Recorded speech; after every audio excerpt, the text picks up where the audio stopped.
Bienvenue sur Africa 24 dans cette nouvelle édition du 12-15 au sommaire de l'actualité. Le président Paul Biya a prêté serment ce 6 novembre pour la 7e fois consécutive au Cameroun. Pour ce nouveau mandat, le chef de l'État s'est fixé plusieurs priorités, notamment la restauration de la sécurité dans les régions anglophones en crise. 10 millions d'électeurs aux urnes ce mercredi pour départager 36 candidats pour le premier tour de la présidentielle à Madagascar. Une élection test pour la Grande Île, régulièrement secouée par des crises post-électorales. Et puis découverte en fin d'édition de deux artistes peintres ivoiriens, Maury Fondio et Jean-Laurent Koné, promeuvent à travers leurs œuvres les valeurs ancestrales du continent. Ils se donnent pour principal objectif la restauration de la sécurité dans les régions anglophones. Au Cameroun, le président Paul Biya a officiellement prêté serment ce mardi, le début d'un 7e mandat donc pour le chef de l'État réélu le 7 octobre dernier. Reportage à Yaoundé de notre correspondante Viviane Baoken. C'est par cette phrase que le président Paul Biya, élu lors de l'élection présidentielle du 7 octobre 2018, entre en fonction. Il a prêté serment ce 6 novembre 2018 au palais de l'Assemblée nationale devant l'ensemble des corps diplomatiques. Ce nouveau septennat du président Paul Biya annonce de nouveaux chantiers prioritaires, parmi lesquels la restauration de la sécurité dans les régions anglophones. À ces entrepreneurs de guerre qui mettent à mal notre unité nationale et prônent la sécession, il faut qu'ils sachent qu'ils se heurteront non seulement à la rigueur de la loi, mais aussi à la détermination de nos forces de défense et de sécurité. Les chantiers économiques ne sont pas un reste des priorités du nouveau septennat. Le président de la République, Paul Biya, annonce la mise sur pied d'un plan national d'industrialisation et la poursuite des réformes structurelles engagées. Nous allons poursuivre nos réformes structurelles afin de renforcer notre équilibre budgétaire et de conforter la soutenabilité de notre dette. Des finances saines sont en effet la condition de l'attractivité d'une économie et donc de son aptitude à accueillir les investissements. Le président Paul Biya s'engage par la même occasion à offrir des nouvelles opportunités pour l'amélioration des conditions de vie des populations durant ce nouveau septennat. À Madagascar, le vote a commencé quasiment à l'heure et pour les opérations se déroulent dans le calme. Près de 10 millions d'électeurs sont appelés aux urnes ce mercredi pour le premier tour de l'élection présidentielle. 36 candidats sont en lice, dont 4 ex-présidents. Le vainqueur devra donc incarner le renouveau et répondre aux attentes des populations touchées par les crises politiques que connaît depuis 15 ans la Grande Île. Et justement, nombreuses sont les attentes des Malgaches, notamment chez les jeunes. Ces derniers, qui représentent plus de la moitié de la population, espèrent que le prochain président élu prendra en compte leurs attentes. Gladys Mwamba. Quel que soit le vainqueur de l'élection présidentielle du 7 novembre à Madagascar, les défis restent les mêmes. Permettre à tous l'accès à l'eau et à l'électricité, lutter contre l'insécurité et contre le chômage et créer des emplois, telles sont les priorités dans ce pays où la plupart des 25 millions d'habitants vivent sous le seuil de pauvreté et où plus de 53% de la population est âgée de moins de 20 ans. Les jeunes sont les premiers à espérer un changement important en vue d'un avenir meilleur. J'ai dû arrêter d'aller à l'école et chercher du travail parce que mes parents ne pouvaient pas payer mes frais de scolarité. La situation économique malgache reste fragile, 5 ans après la fin de la crise politique qui a secoué le pays de 2009 à 2013. Pourtant, la Grande Île bénéficie de nombreuses richesses naturelles telles que sa faune exotique, sa vanille de luxe et son bois de rose. Mais pour les électeurs, le redressement économique du pays dépendra de la vision du prochain leader.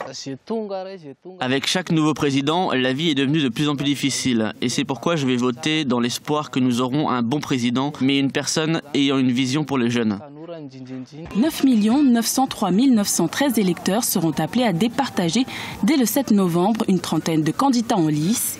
Le nom du vainqueur sera connu à l'issue du second tour, le 19 décembre 2018. Au Bénin, un livre sur les violences faites aux femmes est disponible sur le marché. Son auteur, la blogueuse et écrivaine bénino-rwandaise Fabienne Ngabire, dans son nouvel ouvrage, elle y livre des témoignages de femmes victimes. Elle y propose également des solutions pour une reconstruction. Découverte avec notre correspondant Lefty Ono. Le livre intitulé « Au mal masqué résilience » expose les violences faites aux femmes.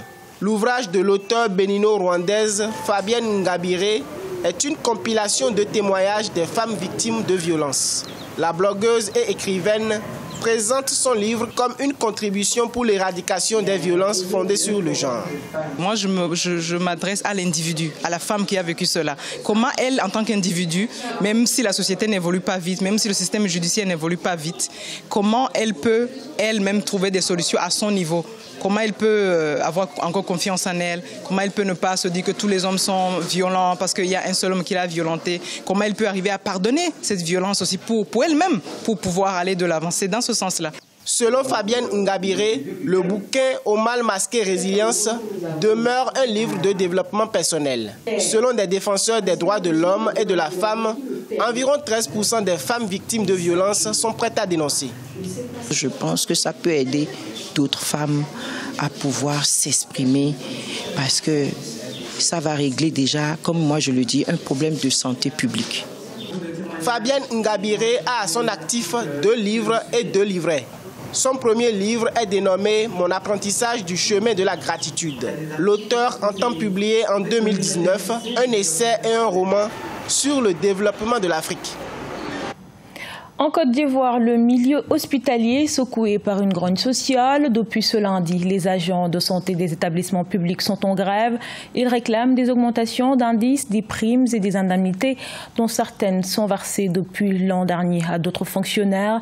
Ils dénoncent également leurs conditions de travail et le délabrement de certains établissements. Ce lundi, les syndicats étaient reçus au ministère de la fonction publique. La coordination des syndicats du secteur de la santé décidera ce mercredi de la suite à donner au mouvement. Et toujours en Côte d'Ivoire, 2 artistes sont au service de la promotion de l'africanité. Mori Fondio et Jean-Laurent Ziekone sont 2 peintres ivoiriens. Si les œuvres du premier ressortent les valeurs africaines comme la solidarité et l'harmonie dans les relations humaines, le second, lui, fait la promotion des croyances africaines et du respect des générations précédentes. Reportage de notre correspondant Olivier Jacoton. La cinquantaine, l'Ivoirien Mori Fondio se définit comme un artiste peintre libre. Du haut de ses 27 ans de carrière, ses œuvres font la promotion des valeurs ancestrales africaines comme la solidarité, la chaleur familiale, l'abnégation des femmes au travail et les bienfaits des relations humaines. Grâce à un style diversifié empreint de symbolisme, du figuratif et de l'abstrait, il possède près de 1000 tableaux. Les conseils que je donne à travers les tableaux, bien les suggestions pour les familles, pour les relations humaines, sont encore utiles aujourd'hui. Donc c'est surtout sur ces valeurs-là que je suis. Voilà, parce que moi je crois vraiment que l'humanité puisse un jour être unie ensemble pour vivre dans la paix en tant que famille universelle. Ça, j'y crois fortement. Enseignant et formateur depuis 2006 au Centre des Arts Appliqués de Bingerville, Jean-Laurent Ziekone fait également partie des peintres défenseurs des valeurs ancestrales africaines. Très prolifique, l'architecture traditionnelle, les divinités et bien d'autres sujets sont abordés par ces tableaux. Un peuple qui ne se pose pas de questions sur ses origines, c'est comme c'était un peuple qui était perdu. Pour dire aux jeunes, écoutez, il y a des gens qui ont vécu avant vous, vos ancêtres, vos parents, voici comment ils vivaient. Peut-être qu'il serait temps de se remémorer ces éléments-là pour pouvoir repartir sur de nouvelles bases. Notons que les 2 artistes peintres participent régulièrement à des expositions collectives. Mori Fondio a déjà exposé en solo. Jean-Laurent Ziekone, quant à lui, envisage cela pour très bientôt. Ce journal a été réalisé par l'ensemble de la rédaction. Merci pour votre fidélité. Retrouvez dans un instant une nouvelle édition de l'actualité sur Africa 24.